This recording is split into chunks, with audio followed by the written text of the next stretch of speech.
Looking for dinner party data? Of course you are.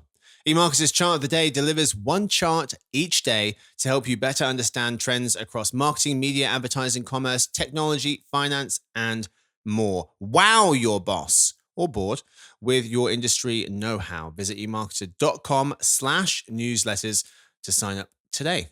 Hello, everyone, and thanks for hanging out with us for the Behind the Numbers Weekly Listen, an eMarketer podcast. This is the Friday show that thinks it's weird if you walk around the airport without luggage.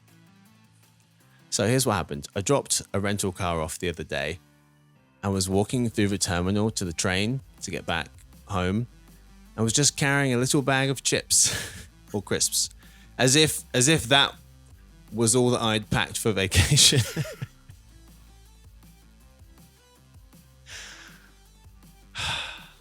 No one else? Where was your stuff? Well, I dropped off at home, and then I was taking the rental car to the airport, but I had to walk through the airport to get to the train to come back home again. Well, I decided to bring a snack. I walk through the airport quite a lot. Without luggage? To the train station without luggage, yeah. Huh. Without anything, it's probably fine. With just a bag of chips. Well, what kind of chips? I mean, if it was like McCain oven fries, you would look a bit weird. Yeah, they were some kind of kettle chips, fancy chips. Crisps. Probably looks even worse. Sorry, crisps. Either way, crisps or chips, it looked weird. I'm your host, Marcus Johnson. In today's show, will TikTok be banned in January, and what happens if it is? What marketers get most wrong about consumers? Will AI smartphones be impactful out of the gate? Will most companies eventually ask employees to be in the office 5 days a week? And what are the world's favorite drinks?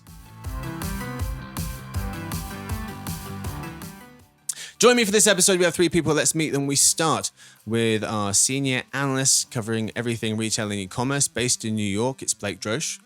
Hey, everyone. Good to be here.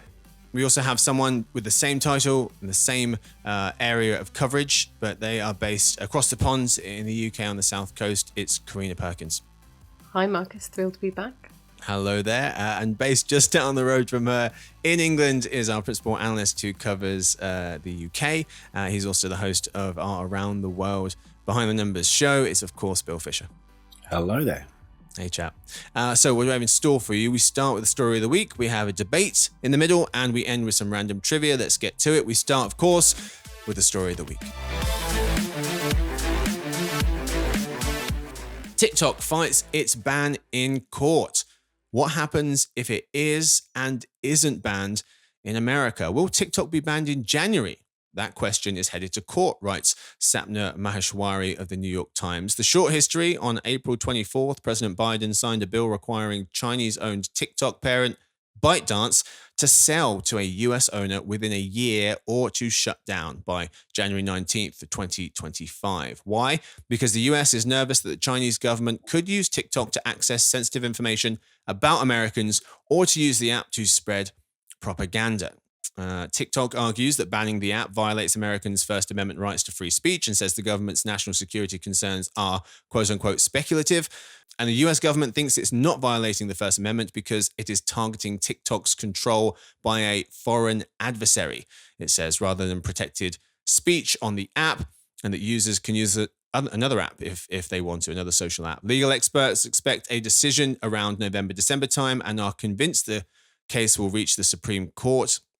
Clinical professor of law at Cornell Law School, Gautam Hans, thinks an appeal is likely either way. Let's go to Bill first. Will it get banned? If it does, I'm not moving to the US. Let me put it that way. Bill's a super user. Put it mildly. If it does get banned, I mean, the obvious thing is we're looking at a huge shift of advertising dollars out of the platform that have got to go somewhere else. Mm-hmm. I think in the US, it's over $10 billion in ad revenues this year for 2024. Yep. So, I mean, that's the key thing from a platform position. I mean, we've seen various strategy shifts from other social platforms to offer something akin to the TikTok experience. So, they're touting for those audiences if they are looking to go somewhere else. From TikTok's perspective, I think if there is a ban, it will double down on some of its other strong performing regions. So I actually wrote about TikTok marketing in Western Europe recently, and it was just really interesting to dig into what the company's up to in Western Europe, particularly in the TikTok shop area. So in June, it dialed back its plans for TikTok shop in Europe. A month later, it revealed that these plans were back on the table. So launches are going to happen in Spain and Ireland next month, with potential more launches in the region later this year. So, TikTok is kind of stealing itself as well. So yeah, if it gets banned, I think that they're the key things that are going to happen. Yeah. Yeah, that 10 billion is an important one. $10 billion in revenue, ad revenue this year for TikTok is what we estimate, and growing. Next year, 13 billion. For context, that's about 13% of all social network ad spending in the country. Put another way, TikTok is the 5th largest digital ad platform in America, just behind Microsoft, accounting for about 3.5% of marketers' budgets. So it's no small amount of money. And like I said, it's growing. Karina, what do you think happens here? Yeah, I mean, I agree with pretty much everything Bill said. I think Meta really stands to be the biggest beneficiary. There was a survey from a marketing company called MGH, which found that nearly 60% of TikTok users would begin using Reels regularly if TikTok were banned. And our own analysis has suggested that Meta could gain around a quarter of TikTok's projected ad revenues. YouTube would also be a beneficiary. I think there is a big potential disruption for retailers who are using the platform. So 67% of consumers discover and purchase products directly through TikTok. Wow. But a recent survey by First Insight found that despite 96% of retailers being aware of the potential disruption, only 28% have a specific contingency plan in place. So I think if TikTok is banned, it's going to have big implications, not only for the kind of social media sector, but also for retail. Yeah. Yeah, those TikTok folks are going to have to go somewhere. I doubt that they'll just take that time and apply it to going outdoors. They'll probably move to a different platform. And there's a lot of people, 112 million Americans use TikTok. That's 42% of all smartphone owners in the country. So it's a significant audience that's going to have to find another home for that TikTok time. Blake, how do you see this thing playing out? Well, I think it's interesting. I don't think that necessarily, the Justice Department will be able to get through the courts based on sort of the threat alone that they're posing the threats that they're posing, basically being that TikTok or ByteDance has the potential to, distribute misinformation or give data to China. But I think, there are aspects of these accusations that are sealed, right? That only the judges have, that are being withheld from the public. And if that includes any, credible, actual wrongdoings that can be linked to ByteDance, then I think the judges might lean in favor of the Justice Department. But I think as it stands, basically just on, the threat alone, that's going to be tough to basically get through all of the courts. And I think with that being said, I don't necessarily think that TikTok has a particularly strong case when it comes to the First Amendment. It seems like that's sort of a defense that is not really related to what the accusations are. So I don't know if either side really has a super strong argument. So it could potentially come down to the things that the public does not know at this point. I'm with you on it. Neither side seems to have the strongest case. However, the pushback against the argument that TikTok doesn't have a case is that America's tried to ban TikTok before, and maybe this was irrespective of TikTok's actual case, but America tried to ban TikTok before, and it didn't work. Once at the federal level, once at the state level. At the federal level, Miss Maheshwari of the Times was pointing out former President Trump was trying to ban or force the sale of TikTok in 2020 with an executive order citing national security concerns, but federal courts blocked the Commerce Department from carrying out the ban in part on First Amendment grounds. At the state level, Montana passed a law last year that would have barred TikTok from operating in the state, citing security concerns, but a federal judge blocked it, saying it most likely violated the First Amendment and a clause in the U.S. Constitution. So TikTok does have that on its side, that it's been tried before, and the First Amendment seems to keep cropping up as a way to say, hang on, America, you're not allowed to do this. Support for a ban also is way down. 32% of people supporting a ban of TikTok. That's down from 50% in March of 2023, according to Pew Research Center. Most people, 39% now, are not sure. But when you look at people who have an opinion, 32% support the ban, 28% oppose it. So those numbers are a lot closer than they previously have been. Yeah, and I think that's also a really important thing to consider because TikTok is big business in the U.S. now. It employs a lot of Americans, and there are a lot of Americans, creators that rely on TikTok for income and to live on. So and then on top of that, you have, the however many millions of Americans that are using the app. So it is, fairly ingrained into sort of the U.S. economy at this point. I mean, it would impact a lot of lives if it was to just sort of go away. So I think that a sort of level of indifference from the public on whether it should be banned or not could be, influential if this, current attempt at banning or forcing a sale fails.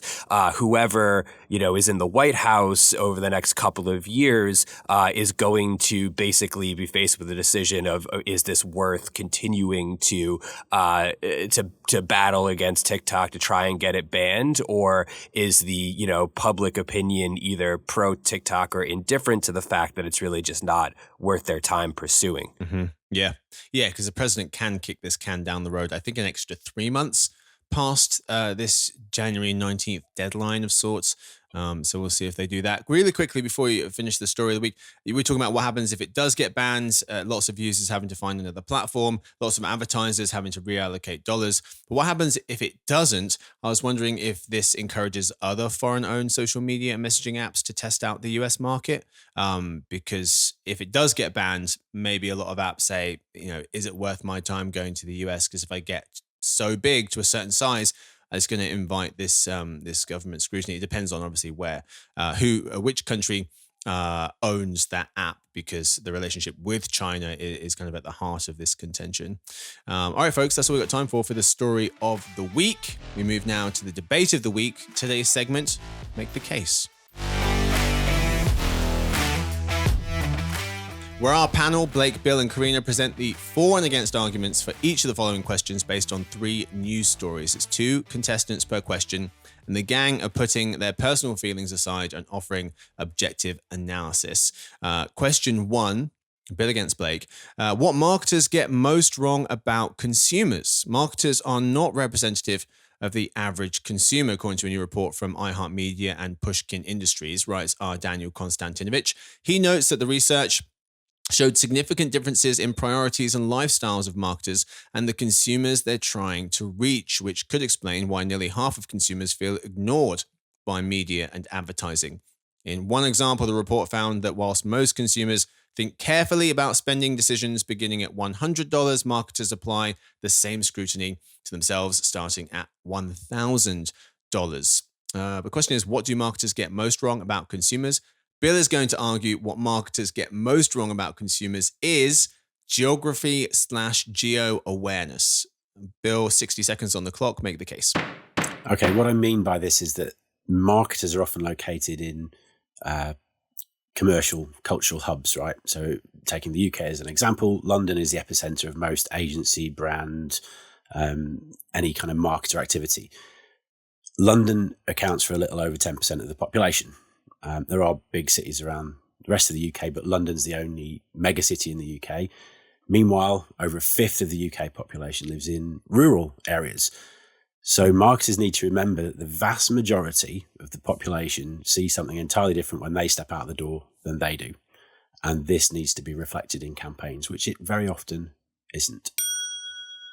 Very nice. I thought it was going to be a terrible answer because when I read it, I was like, what the hell are you talking about? But Bill said, shut up, Marcus, and just read it out. I'll explain. That went better than expected. Yeah. Blake is arguing what marketers get most wrong about consumers is feelings towards inclusivity. Make the case.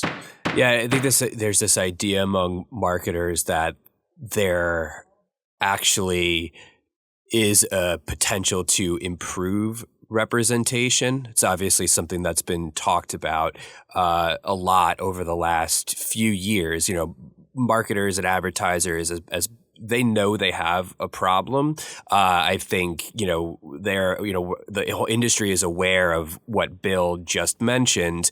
And it's a valid point. But in terms of what can actually be done to improve it, a lot of those efforts have failed. You know, all of these attempts that we've seen over the last couple of years that sort of try to become more inclusive and more representative often come off as pandering. And if you look at a lot of the criticism that brands face during events like, for instance, Pride Month, just sort of missing the mark on trying to actually relate to audiences and, you know, in the worst cases, feeling like they're exploiting this sort of push towards inclusion to try to basically sell more products. So it's very difficult, and I think so far there's really not many examples of brands that have improved representation and inclusivity in a very efficient way. Yeah, but I mean, Blake, to that point, just pulling up some research right now, there's some data here which shows the reasons why US LGBTQ plus adults feel that LGBTQ plus focused ads seem insincere. This is from last year. The number one reason was only happens during or around Pride Month. Right. Yeah, and to clarify too, like this is a market that is a major market, and it tends to be like within the realm of, the metro urban areas. And I think it's, marketers also have a hard time reaching people who are outside of their bubbles as well. Right. Yep. So it's really all around. Mm-hmm. That data from Collage Group, but there is some more data. This is from actually from that report from iHeartMedia and Pushkin Industries, showing that folks will spend more on companies that they align with. According to the report, 75% of consumers will pay more for brands that share their values. All right, folks, let's move to question 2. Blake versus Karina. Will AI smartphones be impactful out the gate? Now, Brian X. Chen of the New York Times notes that Apple just announced Apple Intelligence, a suite of AI services, and its first major entry into the AI race. The new AI services are built into its latest phones, iPads and Macs, coming out this fall. The tech will help people create summaries of web articles and write responses to text messages and emails. Apple's voice assistant, Siri, will also be more conversational. In one example, they say that you could get an email from a colleague asking you to push back a meeting, but say you have concert plans that overlap, so your phone could check your calendar, your concert confirmation, and Maps, the Maps app, to see if you would be late for the show if you agreed to the new meeting time. So kind of pulling all these apps together to help you out in your daily life. Will AI smartphones be impactful right out of the gate, though? Blake is arguing that they will be. Make the case. Yeah, I think they have to. If the AI technology is really ingrained in the features that people use every day, then it will have an impact, whether consumers or users actually want to interact with the technology or not.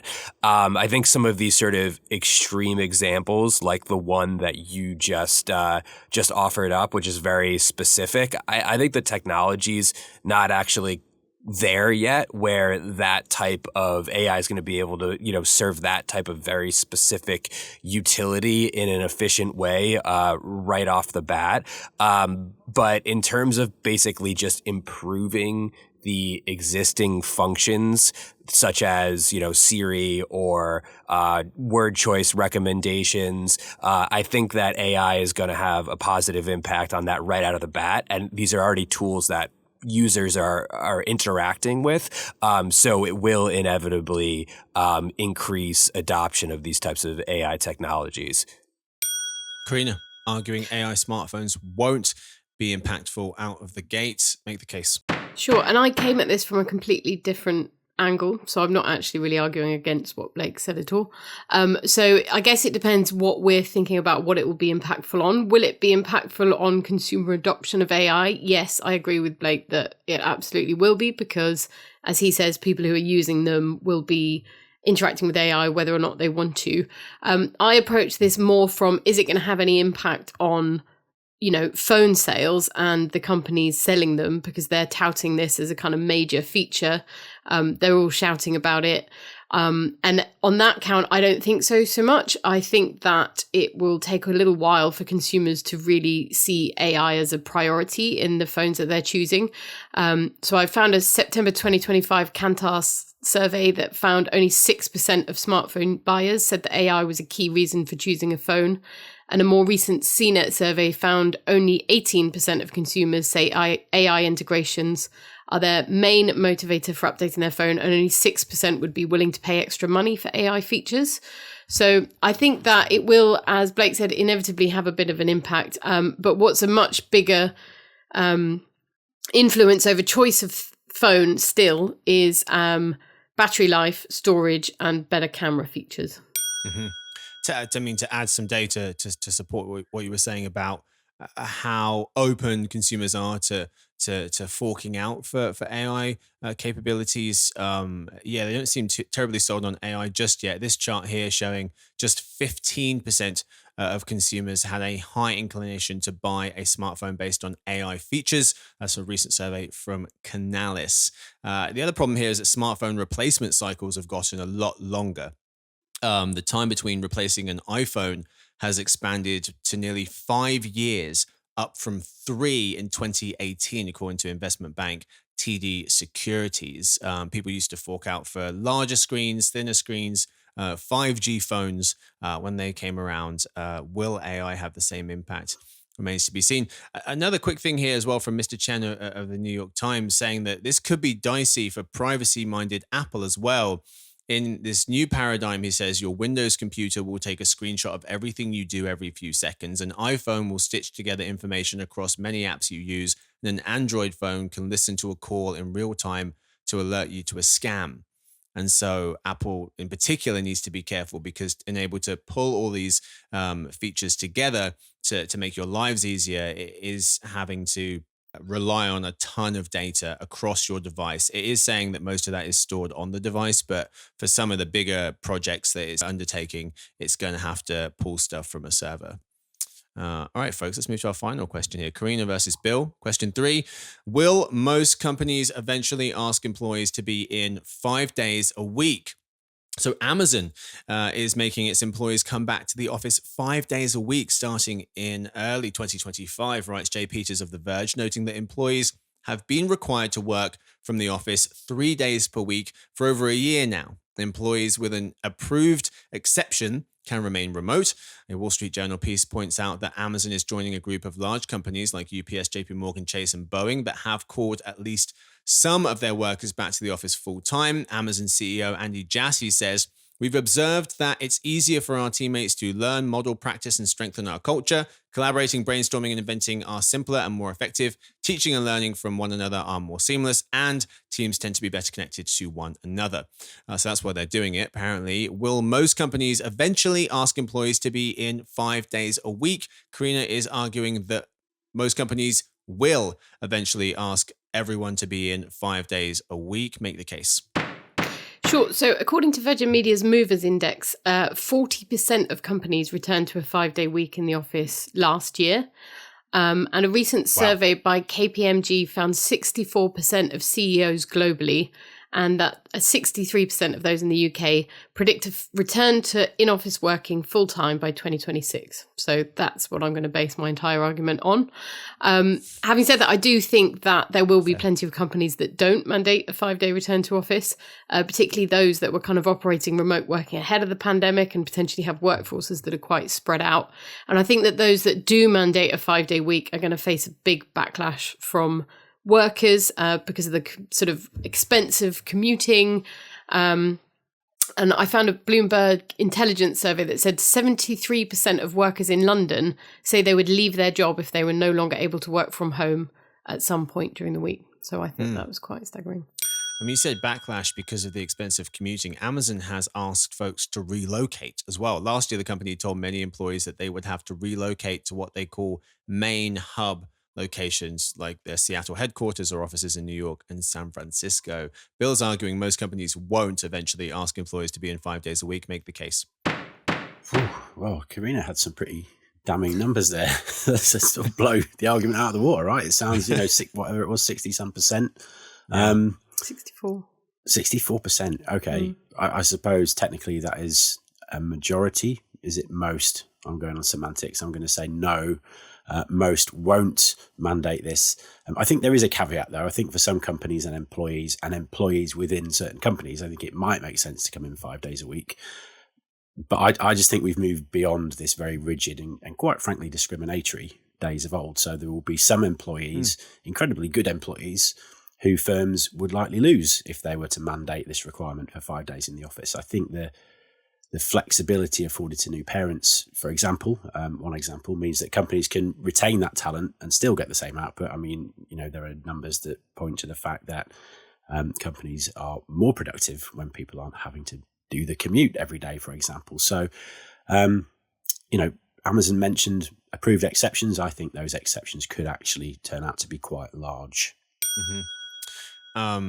Great arguments, folks. We're reading that for this news article, for this story, this round. It's hard. One of the conclusions was it's hard to get a read on what most companies are doing, because I found two other data points. The average office occupancy in 10 major US cities has lived at around 50% for months, according to data from security provider Castle Systems. They've been tracking this for a while. And then two, as of this quarter, Q3 2024, 33% of US companies required employees to come to the office full-time, according to Flex Index, as a software firm that tracks return to office efforts. Among tech companies with over 1,000 employees, only 7% had such a requirement. So the size in the industry of the company also will determine the likelihood of everyone being back in the office. But yeah, I wonder if this move could inspire other companies to do the same. Rob Sado, CEO of Flex Index, that company I mentioned who tracks this stuff, thinks the move could prompt other tech companies to follow suit. That's what we've got time for the debate of the week. Nicely done, folks. Let's move now to the final segment of today, dinner party data. It's the part of the show where we tell you about the most interesting thing we've learned this week. Karina. So I'm going for some interesting facts about TikTok, which are also taken from the Pew Research Center. Look how happy Bill is. So more than half of teens, 58%, use TikTok daily, including 17%, and I think that includes Bill, who say that they're on it almost constantly. But only about half of US adult TikTok users have ever posted a video on the platform. And of all the TikTok content posted by American adults, 98% of publicly accessible videos come from the most active 25% of users. 4 in 10. Shocking. Yeah. I thought that was amazing. 4 in 10 TikTok users say they regularly get their news there. And it's a small majority, 59% of Americans see TikTok as a major or minor threat to US national security, including 29% who see the app as a major threat. Bill's part of the share of folks who have never closed the app. Fascinating. I have posted a video or two. I was going to ask what have you posted videos about? Are we allowed to ask? It's kind of a joint account with my kids. So they were doing. Have you ever heard of Dude Perfect?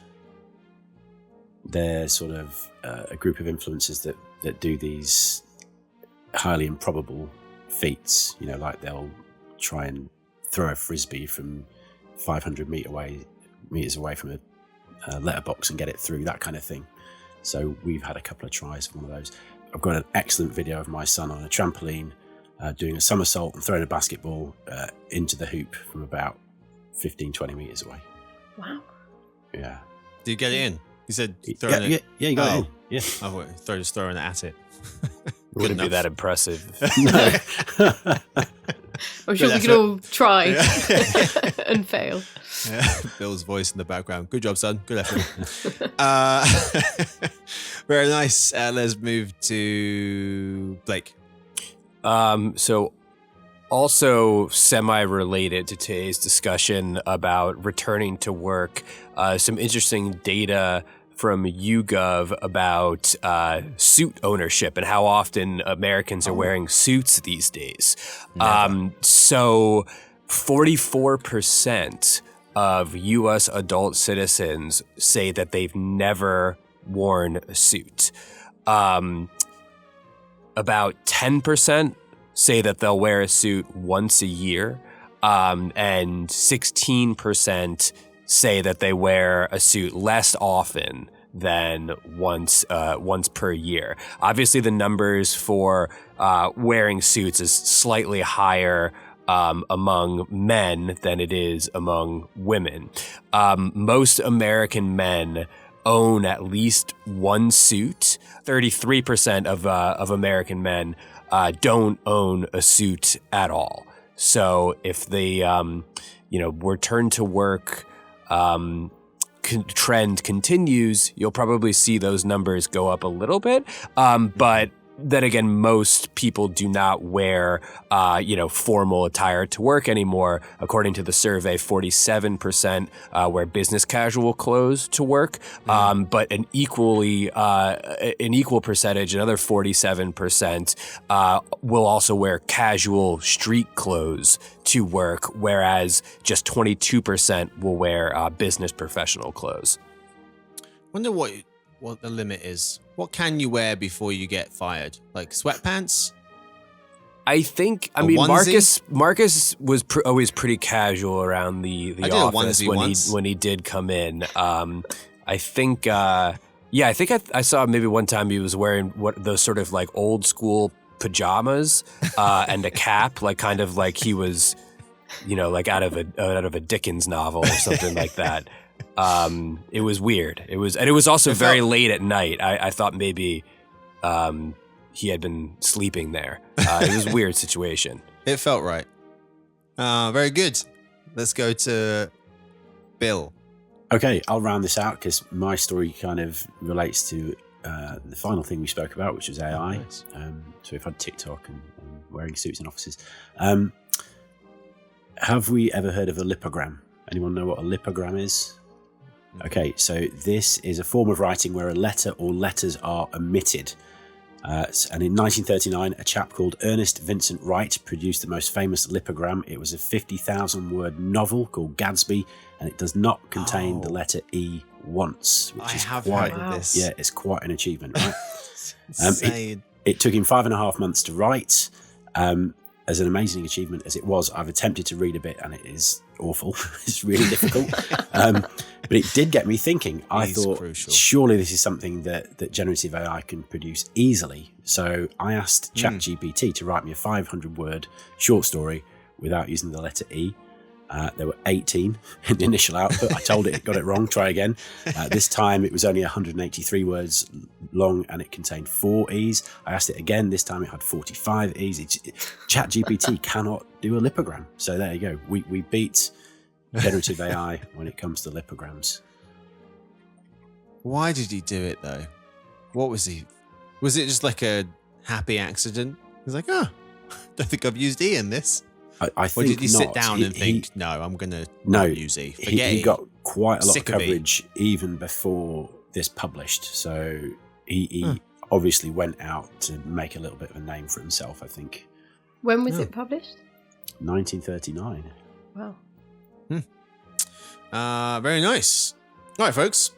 I'm going to talk to you quickly about the world's favorite drinks. We'll start at the global level. Over 2 billion people worldwide consume alcohol regularly. That's about 8 billion people in the world. It's about 25%. According to the World Health Organization, the most popular type of alcoholic beverage was spirits, 45%. Beer, 35%. Wine, 12%. And then 7% for other. Heavily skewed by what folks drink in Asia. A lot of spirits there.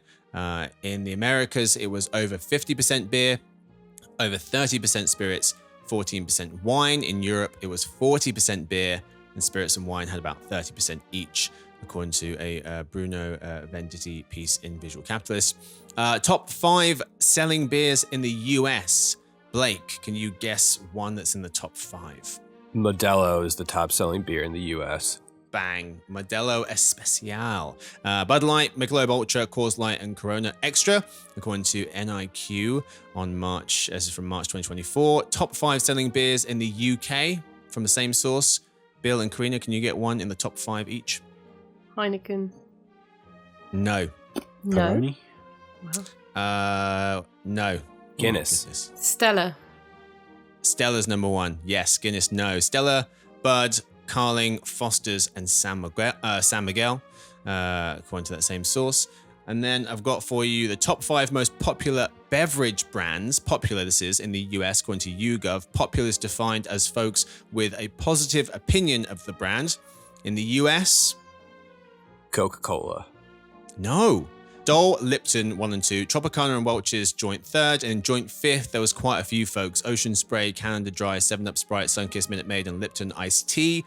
Top 5 most popular beverage brands in the UK.